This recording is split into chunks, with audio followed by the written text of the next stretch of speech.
you all please be seated, and delighted to see you here. Pleased to see Secretary Mosbacher, our Secretary of Commerce, Secretary Watkins, Secretary of Energy, and of course Dr. Bromley. Admiral Truly was just right here in front of NASA. Mike, Governor Castle, good to see you, sir. And we especially want to greet our honored guests, this extraordinary gathering of scientific and technological genius. Welcome to the White House, and welcome to the presentation of the 1990 National Medals of Science and the National Medals of Technology. The timing of these awards is fortuitous. A year ago this week, Barbara and I awarded medals to some of the artistic giants of our time, Alfred Eisenstadt and Dizzy Gillespie and John Updike, among others. And with all that assembled talent, guess what led the evening news? The Rose Garden presentation of the national turkey. So,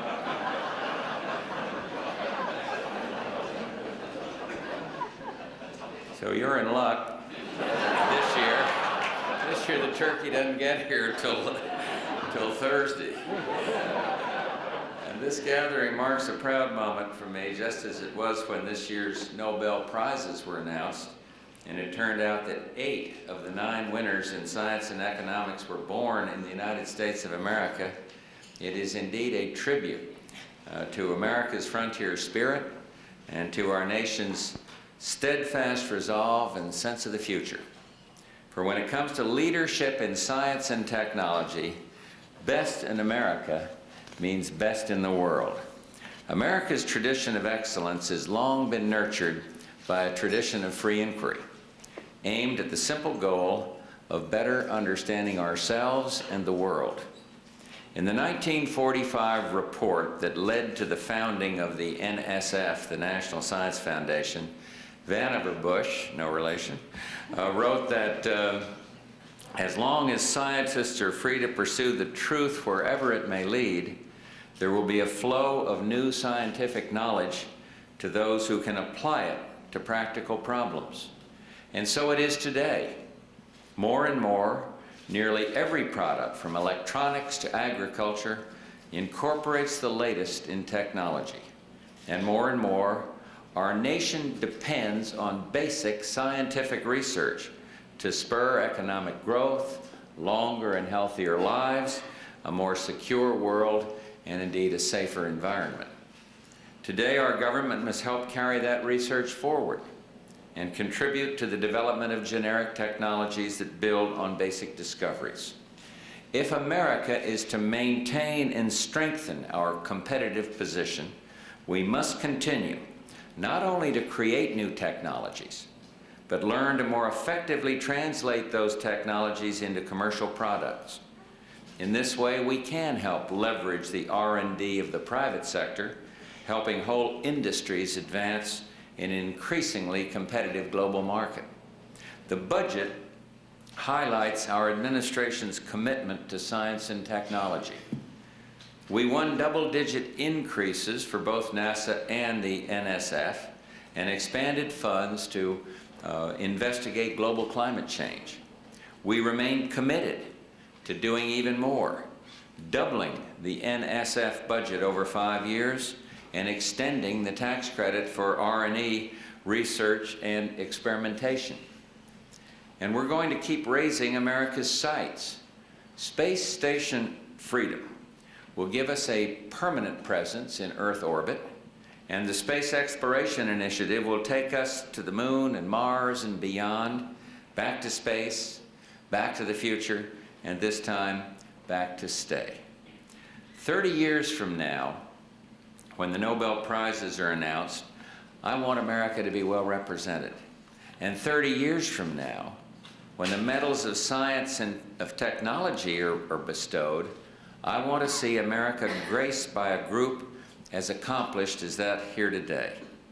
Many of today's honorees serve as prime examples of how we can effectively translate basic science into commercial technology. I think of Millie Dresselhaus, arguably the most important, prominent woman physicist and engineer of her generation, whose hard work helped to revolutionize semiconductors. Or Alan Cormack, whose pioneering efforts earned him a Nobel Prize and made CAT scan a household word.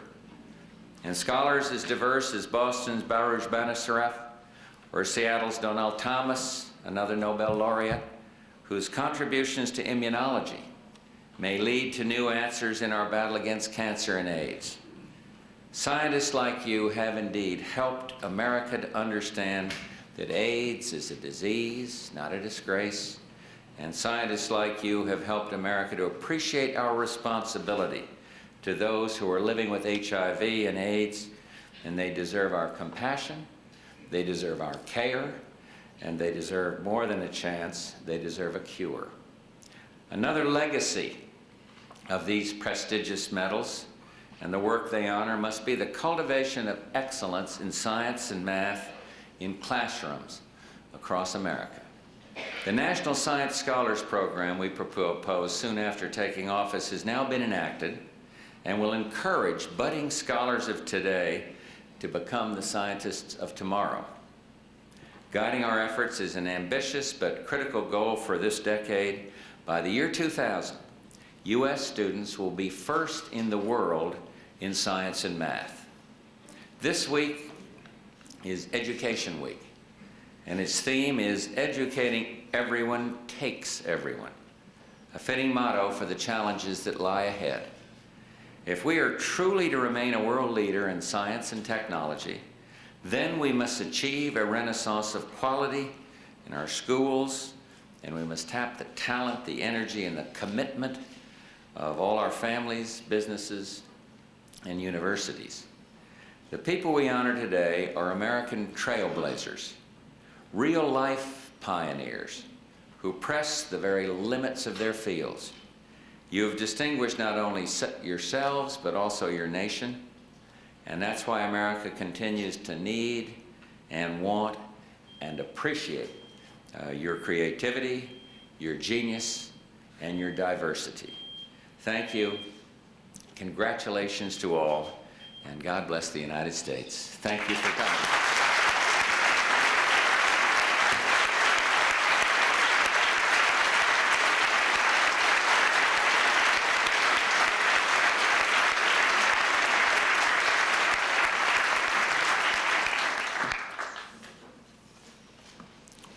Mr. President, Mrs. Bush, I have the honor of introducing to you the winners of the 1990 Medals of Technology. We begin with John V. Etanasov for his invention of the electronic digital computer and for contributions toward the development of a technically trained U.S. workforce.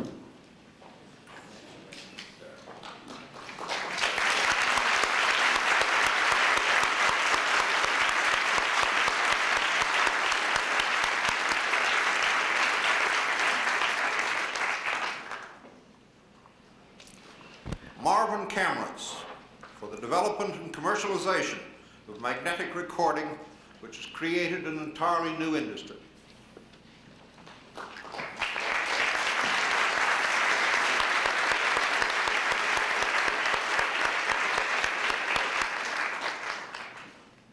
Turn around for a quick picture. We'll get our drill down here back. All right, as long as she puts it rough down. Careful going down this stairs. All right.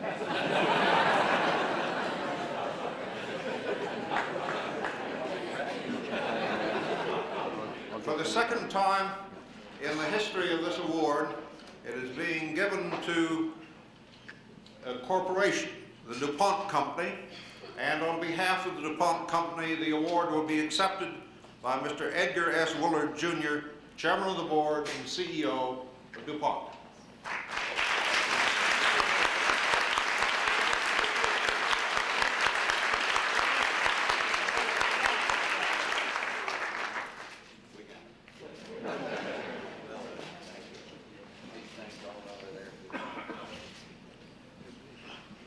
Donald N. Fry for his management of a wide range of commercial applications of new technology for subsequent teaching and research on the principles of technology commercialization.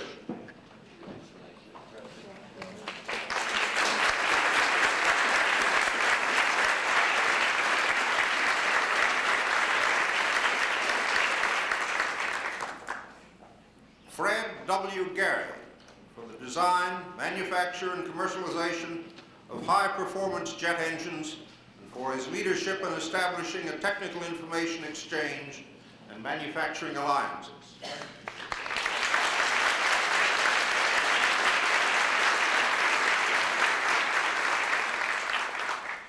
Wilson Greatbench for invention, development, and introduction into clinical usage of the implantable cardiac pacemaker and lithium batteries, which have saved more than 2 million lives.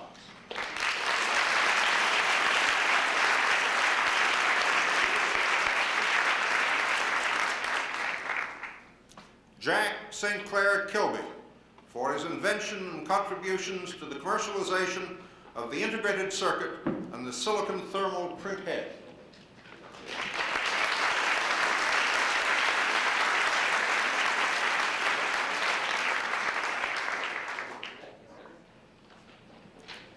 John S. Mayo for providing the technological foundation for the information age communications by overseeing the conversion of the national switched telephone network from analog to digital-based technology.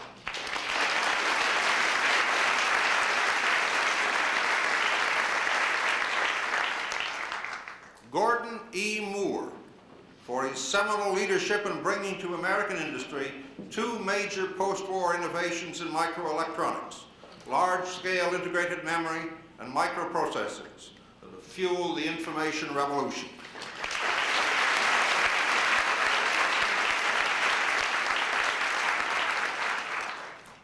David B. Paul for patenting and commercializing over 100 filtration and other fluid clarification products that have contributed significantly to all of society.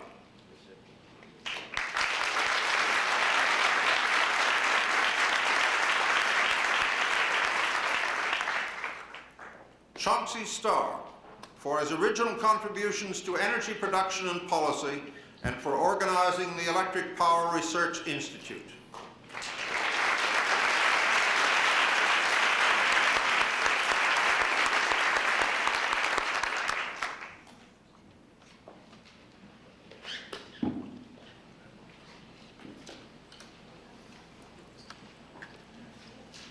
Now it's my pleasure to read the names of those who have won this great award in the science area. First, for behavioral social sciences, Mr. Leonard Hurwitz for his pioneering work on the theory of modern decentralized allocation mechanisms.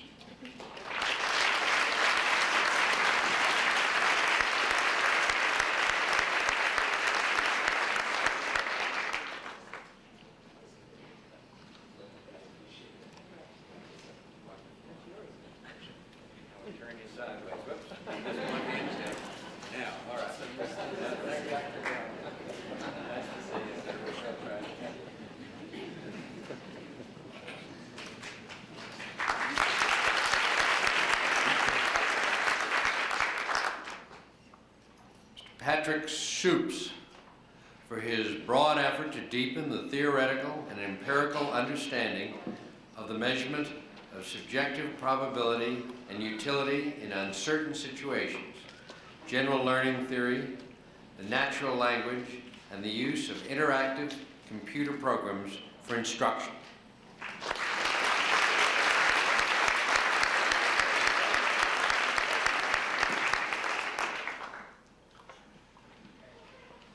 Mr. Barouj Bina Saraf for his fundamental contributions to the understanding of the immune system in the biological sciences.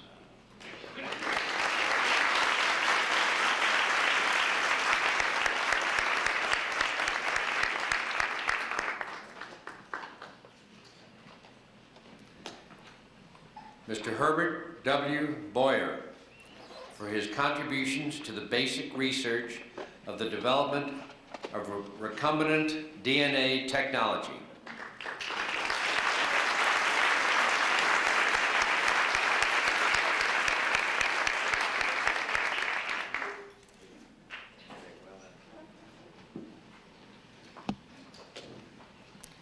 Mr. Daniel E. Koshland for profoundly influencing the understanding of how proteins function through his induced fit model of enzyme action.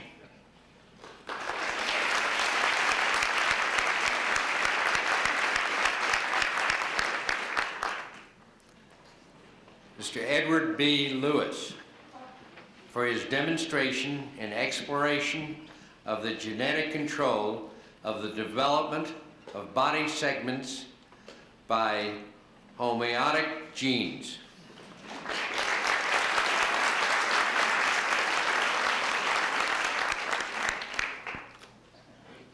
Mr. David G. Nathan for his contributions to the understanding of the pathophysiology, diagnosis,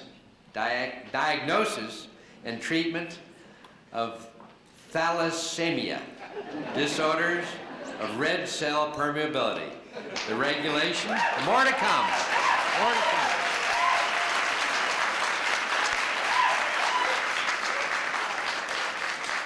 And you, Mr. President, he has more to his credit. The regulation, erythropoiesis, and the training of a generation of hermatologists and oncologists.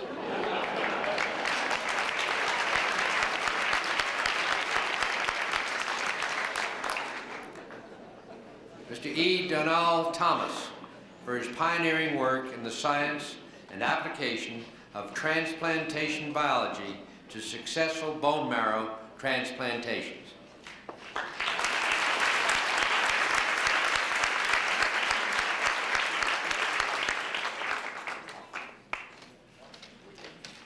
For chemistry, Mr. Elkin R. Blount for his pioneering studies of protein conformation and devotion to the scientific enterprise of this nation.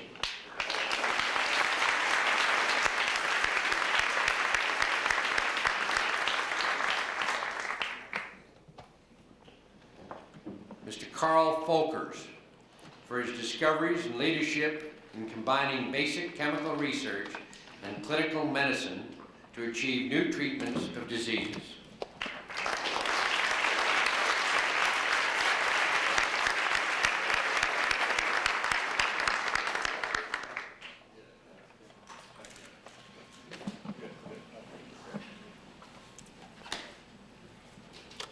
Mr. John D. Roberts for his pioneering studies in nuclear magnetic resonance spectroscopy and reaction mechanisms in organic chemistry.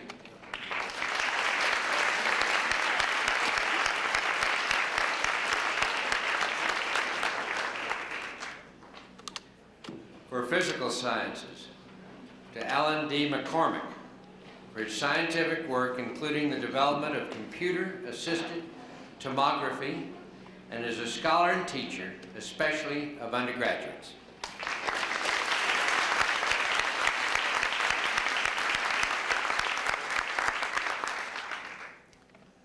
Mr. Edwin M.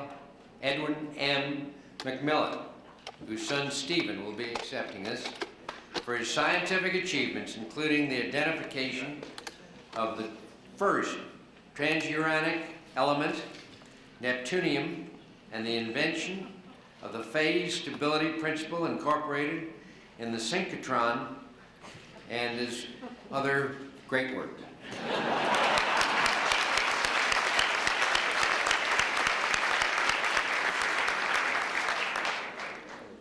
Mr. Robert Pound for his pioneering experiments in nuclear magnetic resonance.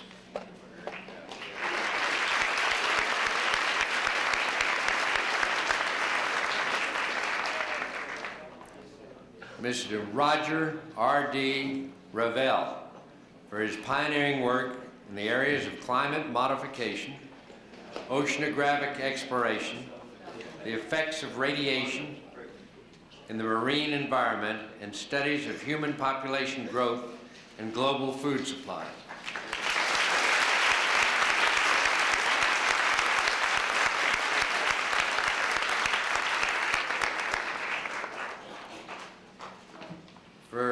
Engineering, Ms. Mildred S.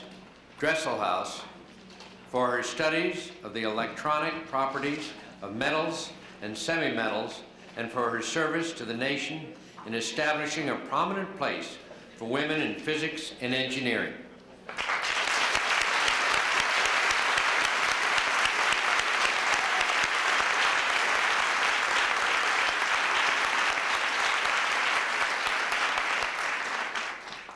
Mr. Nick Holonyak, Jr., for his contributions as one of the nation's most prolific inventors in the area of semiconductor materials and devices, and for his role as research mentor.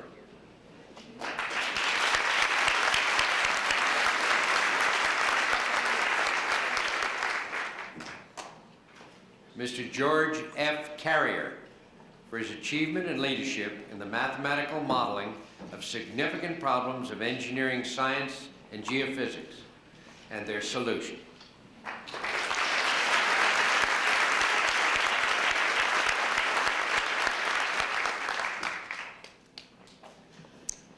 Mr. Stephen C.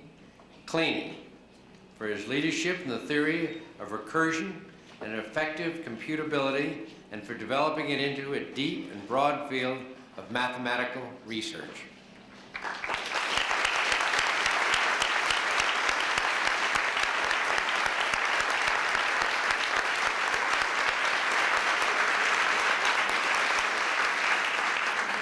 Mr. Achieve what I did achieve, it had to be two different fields of development, mathematics and science. Would not get through by, and I was fortunate enough to see the two of the whole.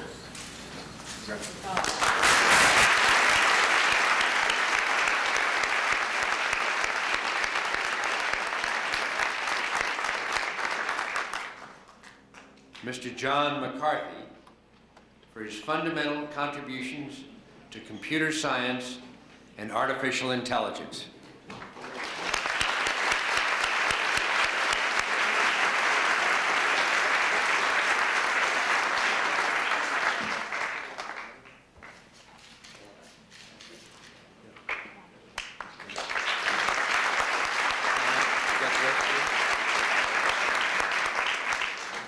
Mr. Chauncey Starr.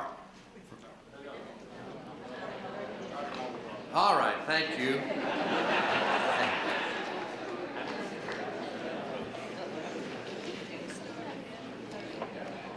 I think we've got everyone.